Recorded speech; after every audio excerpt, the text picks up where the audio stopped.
இன்னைக்கு சிபிஐ அதிகாரிகள் விசாரணைக்காக ஈடுபடுத்தப்பட்ட செந்தில் பாலாஜி அவருக்கு திடீர்னு நெஞ்சுவலி. என்னால் இந்த விசாரணைக்காக தொடர்ந்து ஆஜர் ஆக முடியாது அப்படின்னு வெளிவந்த தகவல்.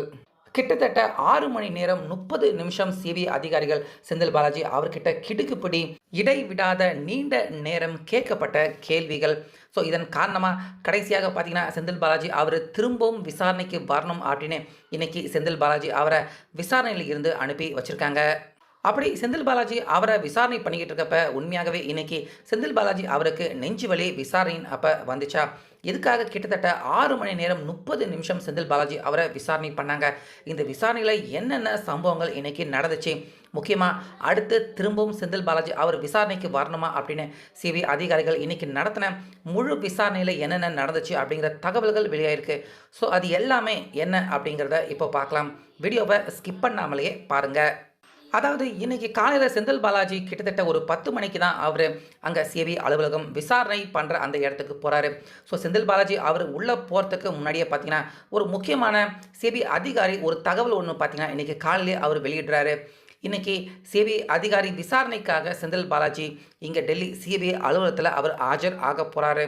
அதனால் திடீர்னு இன்னைக்கு செந்தில் பாலாஜி அவருக்கு நெஞ்சுவலி வந்தால் கூட வரலாம், என்னால் சிபிஐ விசாரணைக்கு கோஆப்ரேட் பண்ண முடியாது, விசாரணையில் கலந்துக்க முடியாது அப்படின்னு திமுக அவங்க கையாளுற அந்த யுக்தியை செந்தில் பாலாஜி அவருமே கூட கையாளலாம் அப்படின்னு ஒரு ரிட்டையர் ஆன முக்கியமான சிபிஐ அதிகாரி பார்த்தீங்கன்னா திமுக அவங்க காலமாக போட்டுக்கிட்டு இருக்க, அதாவது விசாரணை கைது இந்த மாதிரியெல்லாம் ஏதாச்சும் வந்தால் அவங்க ஒரு நாடகத்தை போடுவாங்கள்ல, எனக்கு இங்கே வலிக்குது அங்கே வலிக்குது உடம்பு வலிக்குது நெஞ்சு வலிக்குது அப்படின்னு செய்வாங்கள்ல, அந்த மாதிரியான விஷயத்த இன்னைக்கு டெல்லிக்கு வந்ததுக்கு அப்புறமா எனக்கு உடம்பு முடியல அப்படின்னு செந்தில் பாலாஜி அவர் செய்யலாம் அப்படிங்கிற அந்த மாதிரியான நாடகம் நடக்கலாம் அப்படின்னு ரிட்டையர் ஆன சிபிஐ அதிகாரி ஒரு முக்கியமான தகவல் ஒன்று அவர் பதிவிடுறாரு.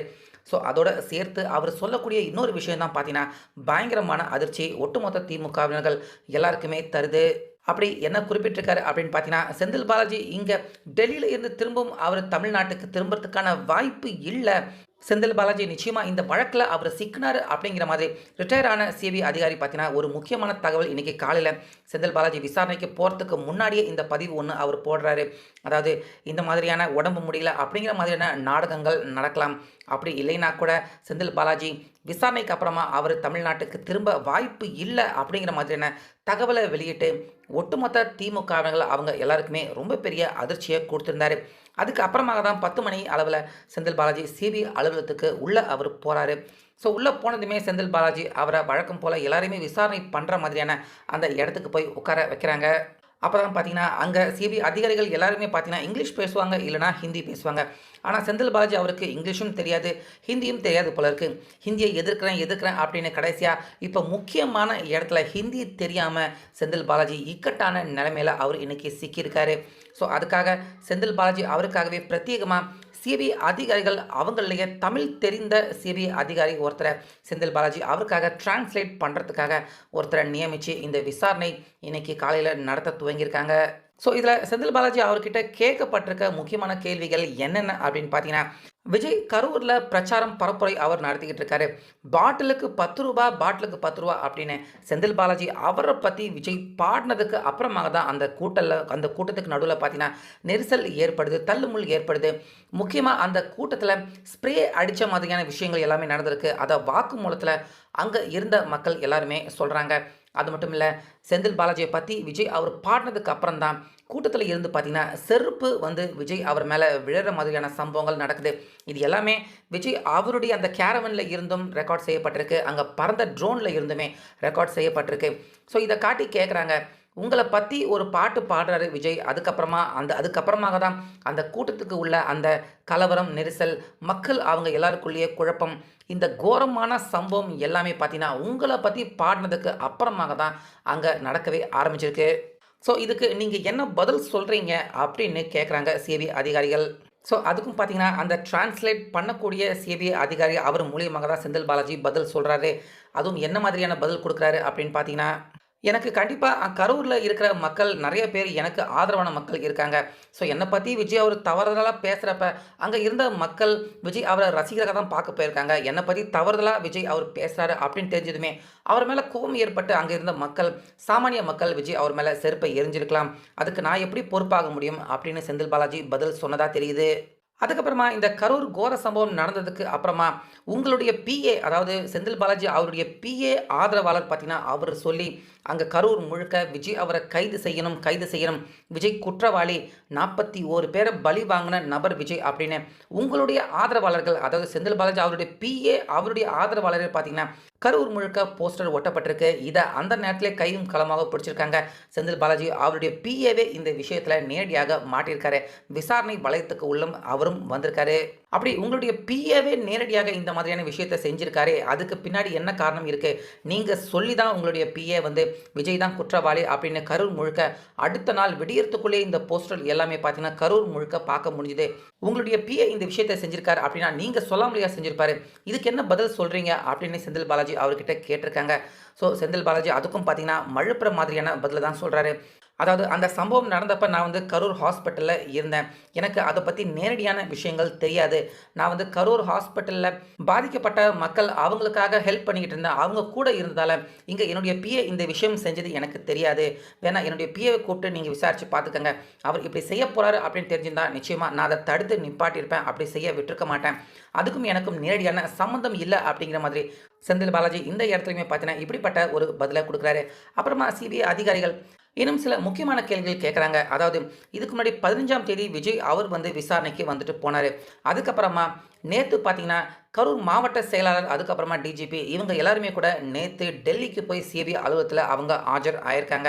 அதாவது நம்ம எல்லாருக்குமே விஜய், செந்தில் பாலாஜி இவங்க 2 பேருமே விசாரணைக்கு போனது தான் பார்த்தீங்கன்னா, ஊடகத்துல அதிகப்படியா பேசக்கூடிய விஷயமாக இருந்துச்சு. ஆனாலுமே கரூர் டிஜிபி, மாவட்ட ஆட்சியர், அதுக்கப்புறமா இன்னும் அந்த இடத்துல கரண்ட் கட் ஆச்சுன்னு சொல்லியிருக்காங்க. அது சம்மந்தப்பட்ட ஆட்கள் இவங்க எல்லாரையுமே கூட சிபிஐ அதிகாரிகள் டெல்லிக்கு கூப்பிட்டு விசாரணை பண்ணியிருக்காங்க. ஸோ அவங்க எல்லார்கிட்டயுமே கேட்கப்பட்ட கேள்வி, அவங்க கொடுத்த பதில், அந்த பதிலுக்கும் செந்தில் பாலாஜி அவருடைய கிட்ட கேட்ட அந்த கேள்விக்கும் இவர் கொடுத்திருக்க பதில். ஏன்னா போலீஸார்கள் கிட்டத்தட்ட அங்க 500க்கும் அதிகமான போலீஸார்கள் குவிக்கப்பட்டிருந்திருக்காங்க அப்படின்னு சொல்லியிருக்காங்க. ஆனா மக்கள் அவங்க எல்லாருமே போலீஸார்களை பெருசா பார்க்கவே முடியல. போலீஸ் ரொம்பவே கம்மியாக இருந்திருக்காங்க அப்படிங்கிற மாதிரி தான் போலீஸார்கள் இருந்ததா மக்கள் சொல்றாங்க. ஆனா செந்தில் பாலாஜி அவர் ஒரு எண்ணிக்கை சொல்றாரு. போலீஸார்கள் இதுக்கு முன்னாடி விசாரணைக்கு வந்திருந்தப்ப அவர் ஒரு எண்ணிக்கை சொல்றாரு. 2 பேரும் சொல்லக்கூடிய அந்த போலீஸார்கள் அங்க களத்தில் இருந்த போலீஸார்கள் எண்ணிக்கை நிறையவே பார்த்தீங்கன்னா மேட்ச் ஆகாம ஆளாளுக்கு ஒரு எண்ணிக்கை சொல்லியிருக்காங்க. இப்படி கலெக்டர், டிஜிபி, அதுக்கப்புறமா அந்த கரண்ட் சம்மந்தப்பட்ட அந்த ஏரியா கரண்ட் சம்மந்தப்பட்டவங்க இவங்க எல்லாரையுமே நேற்று விசாரிச்சிருக்காங்க சிபிஐ அதிகாரிகள்.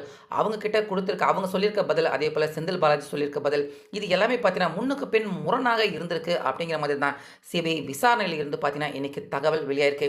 ஸோ இதனால கிட்டத்தட்ட 6 மணி நேரம் 30 நிமிஷம் செந்தில் பாலாஜி அவர்கிட்ட விசாரணை நடத்தியிருக்காங்க.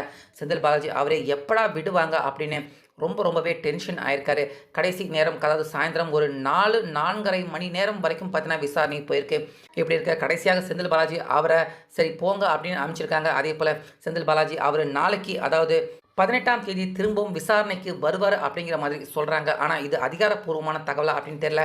அப்படி இல்லைனாலுமே திரும்பவும் விஜய் அவரை எப்படி 3 வாட்டி அங்க டெல்லிக்கு கூப்பிட்டு விசாரிச்சாங்களோ அதே மாதிரி செந்தில் பாலாஜி அவரையுமே திரும்பவும் விசாரணைக்கு அழைக்கிறதுக்கான வாய்ப்பு கண்டிப்பாக இருக்கு அப்படிங்கிற மாதிரி தான் டெல்லி வட்டாரங்கள் சொல்லுது. காலையிலேயே பார்த்தீங்கன்னா ரிட்டையர் ஆன சிபிஐ அதிகாரி ஒருத்தர் ஏற்கனவே குறிப்பிட்டிருந்தாரு. செந்தில் பாலாஜி ஒருவேளை பதில் சொல்ல முடியாமல் இந்த வழக்கில் ஏதாச்சும் சிக்கல் ஏற்படுற மாதிரி அவங்களுக்கு ஏற்பட்டுச்சுன்னா நிச்சயமா உடம்பு முடியல அந்த மாதிரியான நாடகங்கள் போடுவாங்க அப்படிங்கிற மாதிரி ரிட்டையர் ஆன சிபிஐ அதிகாரி சொன்னது மட்டும் இல்லாமல் செந்தில் பாலாஜி திரும்ப சென்னைக்கு தமிழ்நாட்டுக்கு வர்ற வாய்ப்பு இல்லை அப்படிங்கிற மாதிரி சொல்லியிருக்காரு. ஸோ இதை வச்சு பார்க்குறப்ப கண்டிப்பாக செந்தில் பாலாஜி அவருக்கு நாளைக்கும் விசாரணை இருக்கும் அப்படிங்கிற மாதிரி தான் தகவல் என்னமோ தெரியுது. ஸோ வெயிட் பண்ணி பார்க்கலாம் நாளைக்கும் விசாரணை இருக்கா, இல்லை செந்தில் பாலாஜி அவரை தமிழ்நாட்டுக்கு வந்ததுக்கு அப்புறமா திரும்பவும் விசாரணைக்கு அழைக்கிறாங்களா. ஸோ ஆக மொத்தம் செந்தில் பாலாஜி அவரும் பார்த்தீங்கன்னா இந்த கரூர் வழக்கில் அவரை விட்டுட்டு இந்த வழக்கின் விசாரணை நிறைவடையாது. நிச்சயமாக செந்தில் பாலாஜி ஏதோ ஒரு வகையில் மிகப்பெரிய அளவில் இந்த வழக்கில் சிக்கியிருக்காரு அப்படிங்கிற மாதிரி தான் செந்தில் பாலாஜி அவரை வச்சு சிபிஐ அதிகாரிகள் இந்த முதற்கட்ட விசாரணையை அவங்க நடத்தி முடிச்சிருக்காங்க. இதனால் நிச்சயமாக செந்தில் பாலாஜி அவருக்கு அடுத்தடுத்து சிக்கல் ஏற்படும் அப்படிங்கிற மாதிரி தான் சிபிஐ வட்டாரங்கள் சொல்கிறாங்க. ஸோ நீங்கள் என்ன நினைக்கிறீங்க இன்றைக்கி நடந்த விசாரணையை பற்றி அப்படிங்கிற உங்கள் கருத்தை கமெண்ட்டில் சொல்லுங்கள்.